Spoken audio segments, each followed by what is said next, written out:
Hey everybody, welcome to the Sky Lounge. This is Cruz Peruz, episode number 97. Boys and girls, not gonna lie, my throat is fucked up.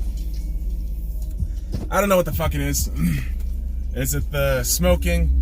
Is it the weird change in temperature here in Las Vegas?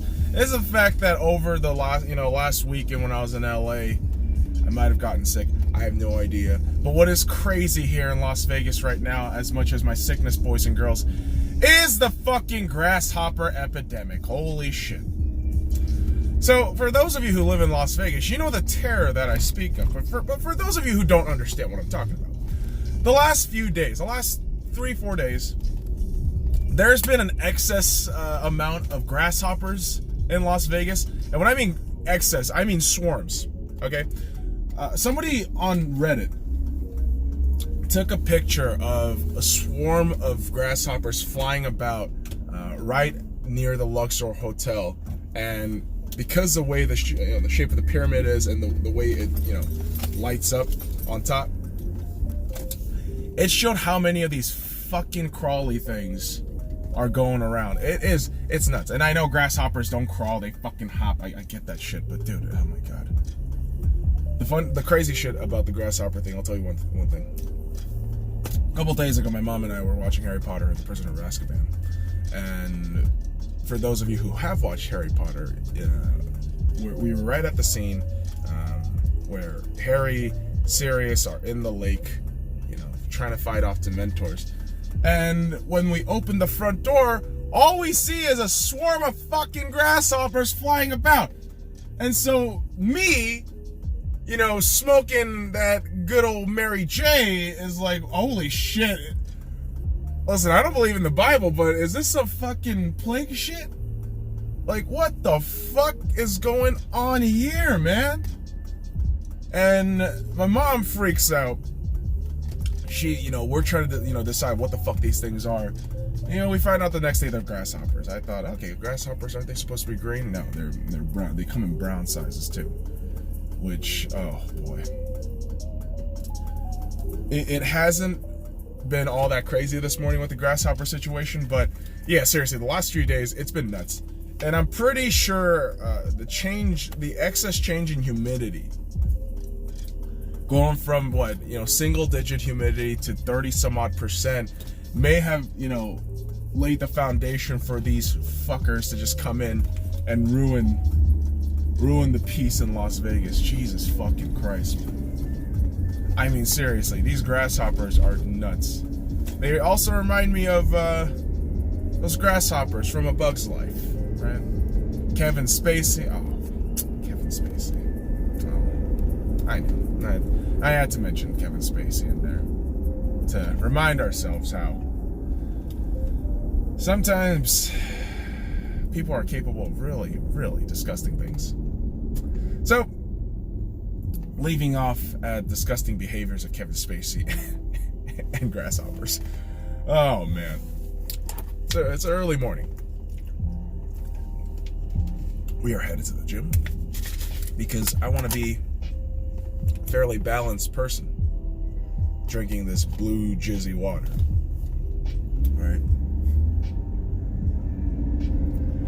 And I see sports ball trying to find balance in itself in the middle of majority of sports being its off season, trying to find the balance of entertainment and time wasting.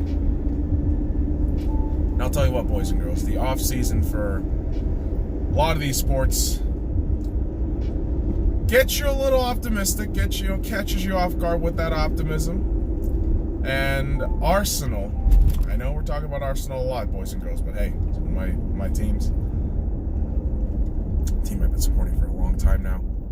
And Arsenal has agreed, based on reports, I always want to emphasize that, based on reports and based on the reports by David Ornstein of BBC, that Pepe of Lille will be transferred to Arsenal for roughly £84 million, which will be paid within a 5-year period, which is kind of crazy. On a annual budget this year's budget, transfer budget being £45 million to essentially signing 4 players at this point. It's fairly impressive from an Arsenal fan standpoint because, yeah, I honestly had no expectations. I didn't. I really thought, all right, if we get like 1 or 2 loans, I'm good. If we get one solid, signing, I'm good. But it wasn't the case. They exceeded my expectations. They went out and signed all these players. And Pepe is a winger. I believe he plays on that left-hand side, if I'm not mistaken. Left or right. But haven't seen tapes of him. A majority of these new signings, I haven't seen tapes of him. I haven't really looked at highlights or anything. But young guy, 24 years old, can play the winger. Can play attacking midfielder, I believe, too. But looks like pace is one of the assets of this young fella. And so it'll be really interesting to see how Arsenal can figure out their lineup now. Because you have a lot of great attacking talents right now. You got Lacazette, Aubameyang, Iwobi, Mkhitaryan, Ozil. Now you added Pepe. And obviously the Europa League is going to be a good ground for the younger guys. Emile Smith-Rowe, Reece Nelson, Eddie Nketiah, Martinelli.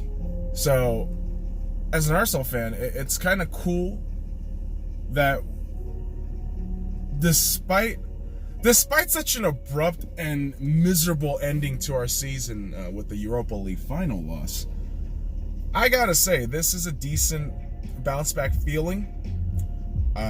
It really doesn't change the fact that Stan Kroenke is still a really shitty owner. That's just that.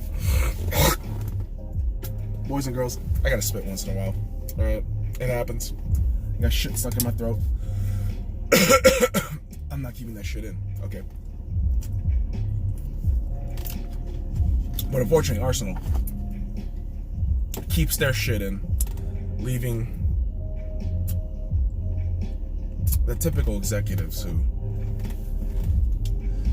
tend to just suck off our club from all their resource and just give us these fancy, shiny words into thinking we're going to do stuff. I don't know, man. I don't know. Very cautious with Arsenal, as always. As always. Because you never know. You never know with these fuckers. They have been the absolute consistency of my disappointment throughout these last few years in terms of watching sports. So, kudos to Arsenal for keeping me grounded and humble when I'm watching sports. Because, yeah, they can never fucking capitalize. I know. I know, boys and girls, I know. And, that's all we can hope for, right? As fans of franchises that, despite the talent, they just can't seem to get over the hump. That's all we hope for. It's just something. Hoping for something, right? Sometimes we get answers, sometimes we don't. And for Arsenal fans, this is our lot in life, boys and girls. This is our lot in life as Arsenal fans. Listen, if you've been an Arsenal fan for quite some time, you know goddamn well this is a part of our life, right? And it's okay. It's fucking okay. Because we're going to be alright. We're going to be alright. As fans of any teams, I don't care what teams you support, right? If you have a team and you stick with that team, I commend you. I don't care how much I hate the opposing team. If you can stick around with your team through the toughest times, I'm already giving you a high five. I'm already telling you, good job, man. It's awesome. Even if you're a Tottenham fan, I'll be like, yeah, good job, man. You're supporting your club. I mean, I hate your club, but kudos to you, my friend. Kudos to you. Boy, oh boy. I'm sorry, I went over 50. Kids, I gotta talk about this real quick before I move on to the next sports topic that I want to talk about here. I went ahead and watched Once Upon a Time in Hollywood, ninth film by Quentin Tarantino. Technically 10th if you count Death Proof, but nobody really does. Part of that double feature in Grindhouse, right? But Once Upon a Time in Hollywood, it's brilliant. It's absolutely brilliant.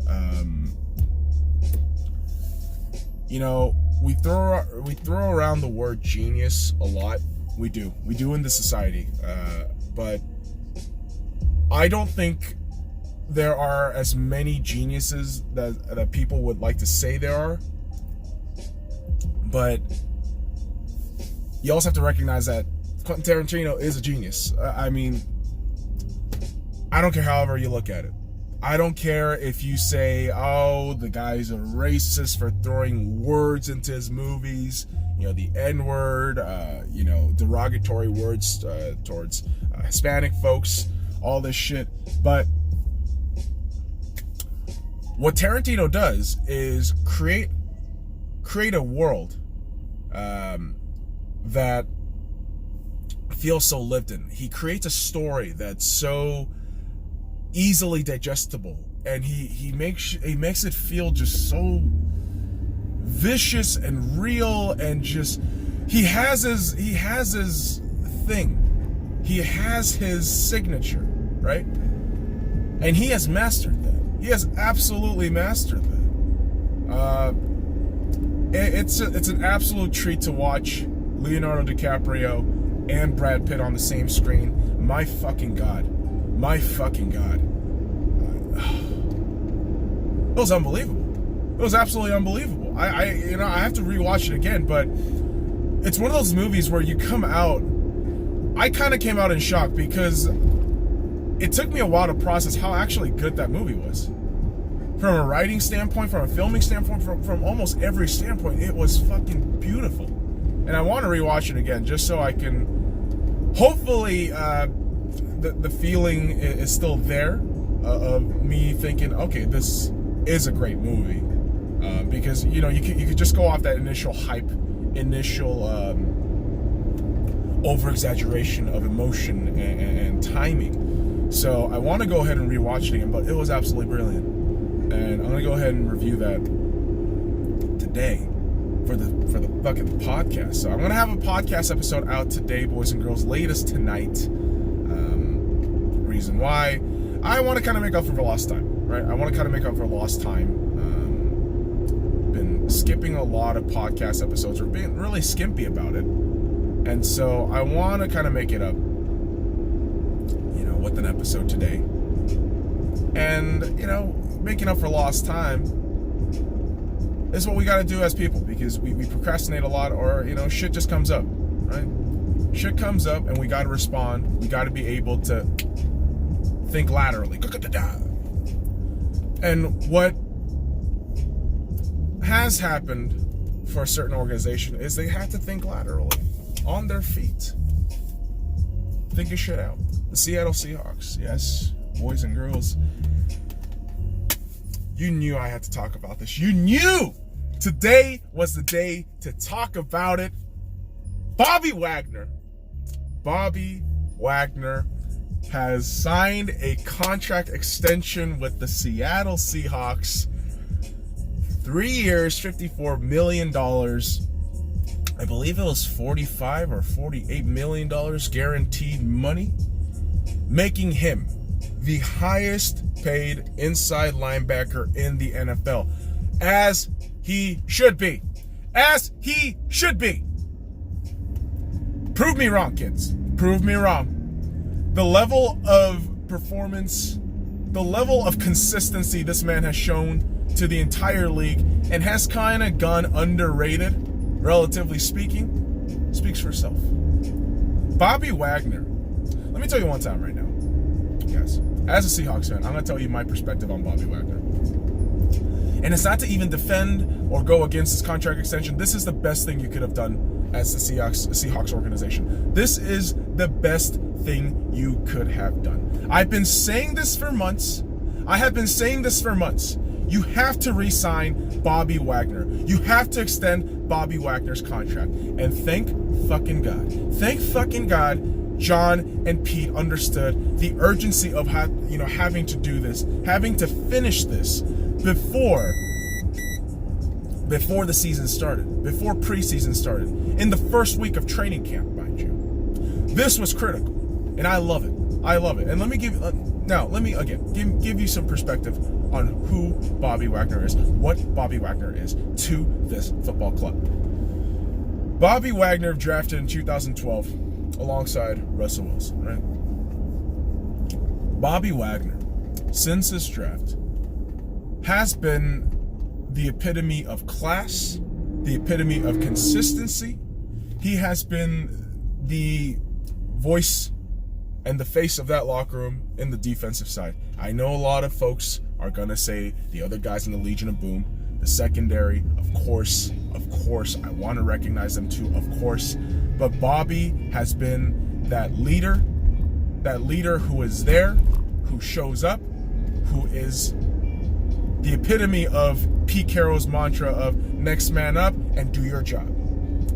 Bobby has, on the field, been nothing but a relentless warrior who captures the imaginations of the 12s.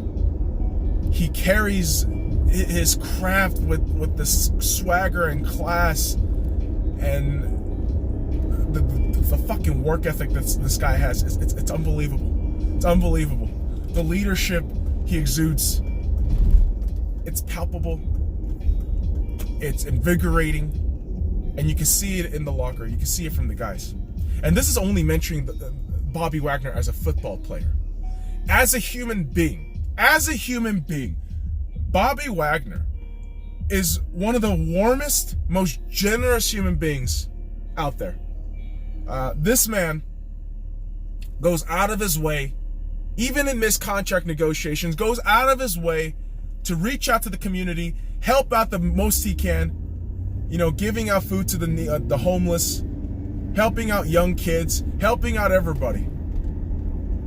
I mean, Bobby just does everything. Bobby is, along with Russell Wilson, the face of the Seattle Seahawks organization. And I am so happy and thrilled that the Seattle Seahawks organization has recognized this man's value and has paid the man his due and has recognized that as an organization, we are really nothing without Bobby. And I've said this multiple times. Extending Bobby Wagner was the most critical thing we could have done. And I'm glad the Seahawks were able to take care of it. Oh boy, I'm telling you, man, I was so excited when that news came out yesterday. And it was funny because I was just scrolling through Twitter for fun. Like most of us nerds always do. And immediately, I get a notification that pops up from Bleacher Report. I was screaming, jumping up and down for joy because next to Russell Wilson, I mean, my favorite Seahawks player is Bobby Wagner. And of course, when people ask about my Seahawks fandom, I'm very honest about it. I tell them I watched them at Super Bowl 48, but Super Bowl 49 was when I decided I'm going to root for this team now. Because I honestly, back then, I'll give you my thought process why I picked the Seahawks. They lose to the Patriots in one of the most morbid fashions possible. INT, 1 yard line. You should have run it. I get it. I do. But you realize that they just went to back-to-back Super Bowls. They might have lost, but this is still a very solid team, and I kind of jumped on the bandwagon because of that.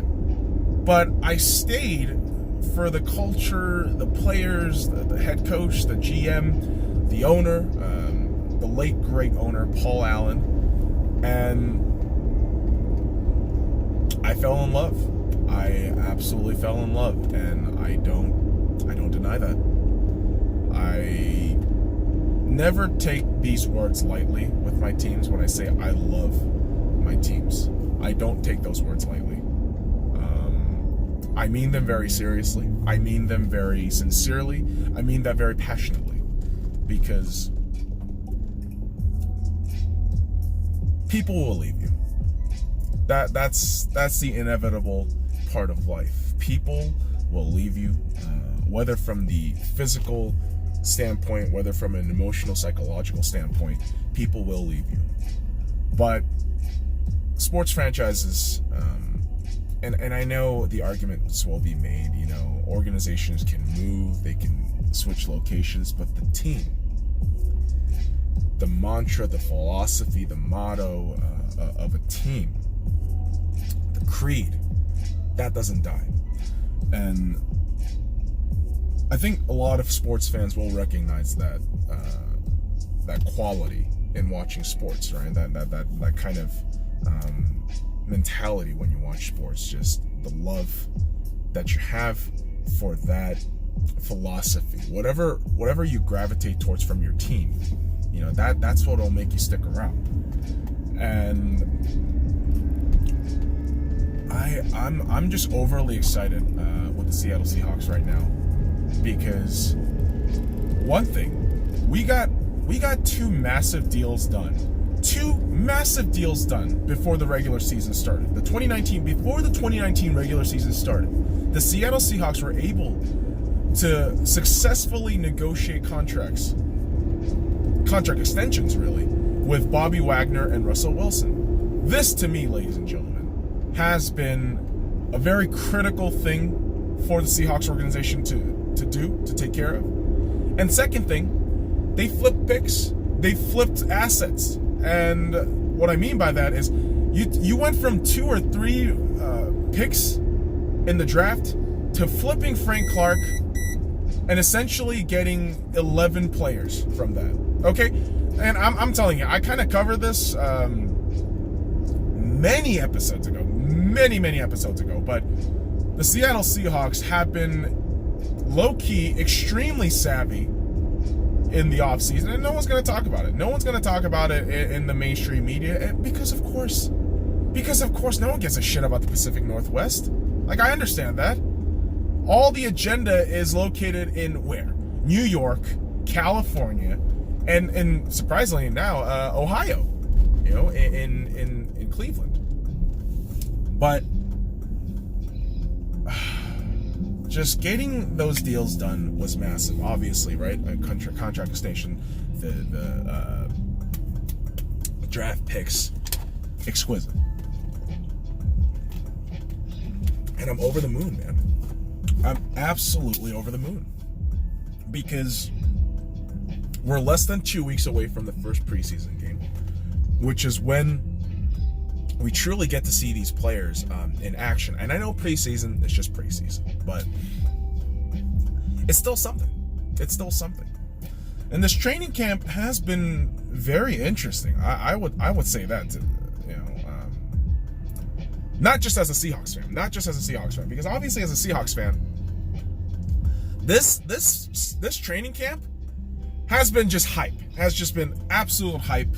And I'm just gonna rest on that, because it's good to feel good sometimes, especially with other teams where I'm very cautious. I step on eggshells. I mean, you've seen me with Arsenal, but other franchises, it's been very interesting to watch. I'll say that it's been very interesting to watch, and obviously, like I talked about with the more covered teams on the media, in the media circus. Yeah, those teams are interesting. I won't lie to you; those teams are interesting, and I'll name you some of these teams that are getting a lot of media attention: the Oakland Raiders, aka Las Vegas Raiders, whatever the fuck you want to call them; the New England Patriots, the Cleveland Browns, the Green Bay Packers, New York Giants. Rams haven't really gotten that much coverage. I know the Chargers, because of the Melvin Gordon situation, are getting coverage. The Cowboys, right? The Dallas Cowboys, and. It's so funny. I'm going to tell you a funny story here, kids. I, as an NFL fan, do not hate the Cowboys. Yeah, I know. I'm a Seahawks fan. I don't hate the Cowboys. I really don't. I don't mind them. I actually, you know, the crazy thing too is the first NFL game I've ever gone to was a Cowboys game. It was at the AT&T Stadium, Jacksonville Jaguars, the Jaguars versus the Dallas Cowboys. Wow, coincidentally, there's a car that just pulled up to my left that has a fucking Cowboy sticker. That's awesome. But no, it was an absolutely phenomenal game. AT&T Stadium, the environment is spectacular. The food, if you're gonna fucking tell me that Dallas sucks, okay, man, where else are you gonna fucking get a 1 pound burger? Huh? A 1 pound fucking barbecue burger. God bless Dallas. Fucking A. I know I shit on Jerry Jones sometimes, but fucking Christ, what a tremendous stadium. What a tremendous fucking product they put on the field to watch. And so, I mean, I don't really hate the Cowboys. I don't. I wouldn't mind them, you know, being okay again. I don't. Fuck. Sue me. I don't really hate the Cowboys, man. I don't. I know the whole Dak Zeke situation has got a lot of Cowboys fans anxious. I know that. But I believe Jerry's going to just whip out the checkbook and get the shit done. Like, Jerry knows. Jerry knows how fucking pivotal Dak and Zeke are together. They came in together. And, yeah, immaturity issues, but yin to yang, right? Yin to yang. Dallas is interesting. Dallas still, to me, is a top 4 in the NFC. They have to be. They fucking have to be, right? And I know I can hear you fucking Eagles fans. You're wrong! They'll never win! Like, all right, dude, relax. Relax, man. I love Lord Wentz. I do. I do love Lord Wentz. I love good quarterbacks. Trust me. I love good quarterbacks. But Carson hasn't, you know, been healthy. That's my ultimate problem. I love Carson. His game is amazing. For those of you who call out Carson Wentz as a dud, it's like, have you seen the tapes on this dude? He's played in like 3 seasons. You understand how much tape we have of him, right? Like, do you understand how fucking actually good he is? You know when I realized he was good? His first year. I remember the law. It was week 7 or week 6 against the Minnesota Vikings. I remember that game where I thought, dude, they got a quarterback now. Philadelphia's got a quarterback now. That's insane. And I've been proven right. All my friends, even my Eagles fan friends, they were doubting me. They said, this kid isn't it. I said, dude, you're wrong. This is it. This is the kid you've been waiting for. This is the kid you needed in your franchise all these years. And I was right. I was right. And I was glad I was right. But ultimately now, the issue with Carson is, can he stay healthy for, you know, a full season? And that's really the only reason why. Well, that's not the only reason. You know, I'm looking at this from an overall team standpoint. The Cowboys are better. I mean, have you seen that defense from the Cowboys? Have you seen that O-line from the Cowboys? Holy shit. And I'm not trying to be that salty ass fan who just fucking sprinkles the salt on the Eagles. I actually like the Eagles too. I don't fucking hate. Like, there are certain teams I just don't hate. Right? Like, I'm okay with them doing well. Like the Cowboys, the Eagles, I don't really care. That's fine. They're okay in my book. Which is weird. I know. Because we're talking about teams with a lot of media notoriety right now. And yeah, those teams right now, they're getting a lot of media attention because there's more question marks there than answers, right? I mean, like the Patriots, like they got all the answers, so they're fucking fine. But I'll tell you one thing. Though. The one team that I'm very curious about how they're actually going to do is the